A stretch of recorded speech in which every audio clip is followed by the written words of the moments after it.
Okay, हमने किया introduction of law, अब हम कर रहे हैं statement of the law. According to doctor Alfred Marshall, देखो स्टार्टिंग के 4 जो वर्ड्स हैं वो पढ़ो। Other things being constant, statement इसी से चालू होता है, अदर थिंग्स बीइंग कांस्टेंट, बाकी चीजें चेंज होगी तो लॉ कैसे बनाएंगे? So other things being constant, higher the price of the commodity, greater is the quantity supplied, and lower the price of the commodity, smaller is the quantity supplied. जितनी price किसी commodity की बढ़ेगी, as a supplier मैं उतना ज्यादा supply करना चाहूंगी, जितनी प्राइस घटेगी मैं उतना ही कम सप्लाई करूंगी। ओके, एक्सप्लेनेशन टू लॉ, हमने किया introduction to law, statement to law, third part explanation to law, जिसमें हम बनाते हैं शेड्यूल। शेड्यूल में क्या होता है? प्राइस ऑफ द यूनिट्स और उस प्राइस पे मार्केट सप्लाई कितना है, क्योंकि हम सप्लाई का लॉ पढ़ रहे हैं। ओके, सो जो 1 रुपए प्राइस थी पर यूनिट, तो मैं सप्लाई कर रही थी 100 यूनिट्स, दैट इज सब जने मिलके ऑफ द मार्केट, तो मार्केट सप्लाई थी 100 यूनिट्स।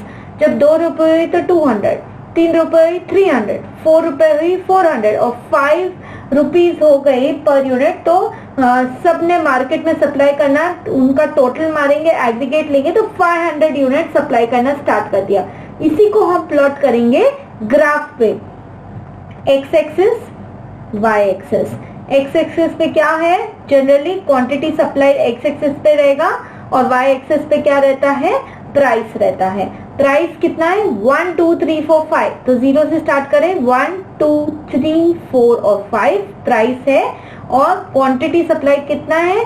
100 200 300 400 एंड 500 क्वांटिटी सप्लाई है।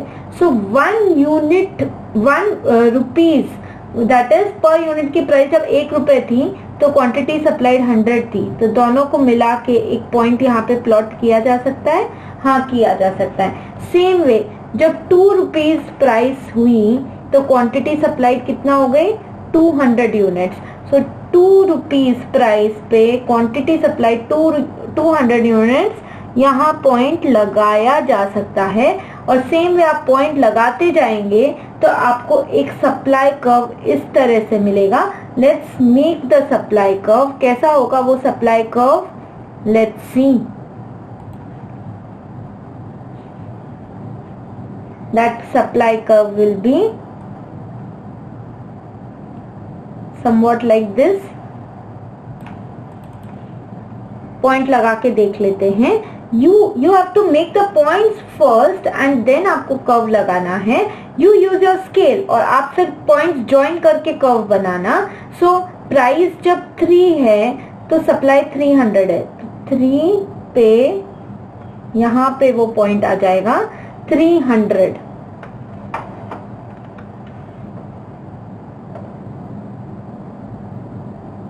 इधर, ठीक है। सो 3 रुपीज पे 300 क्वांटिटी सप्लाइड है। नाउ 4 पे कितनी है? 4 पे देखो 400 है, 4 पे शेड्यूल में दिख रहा है 400। सो 4 रुपीज पे 400 is the quantity supplied, and 5 rupees पे 500, तो 5 रुपीज पे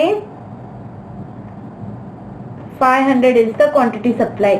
अकॉर्डिंगली आपने जब सब आपको पॉइंट्स मिल गए, जब सब पॉइंट्स को आप ज्वाइन करेंगे, आपको एंड में ज्वाइन करना है, तो सब पॉइंट्स को जब आप ज्वाइन करेंगे तो आपको क्या मिलेगा?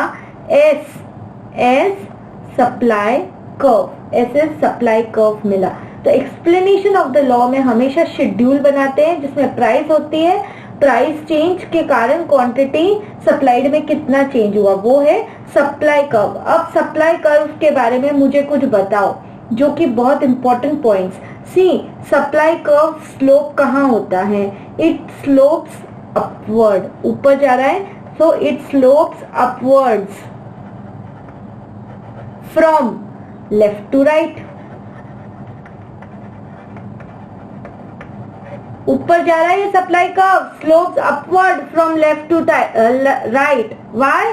बिकॉज ऑफ रिलेशनशिप बिटवीन क्या दो चीजें? Price and quantity supplied. कैसी रिलेशनशिप है?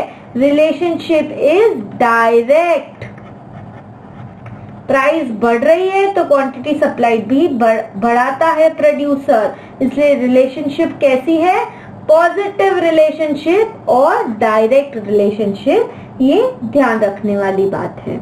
अब क्या बचा, assumptions to the law बचा, वो हम करेंगे अगले वीडियो में।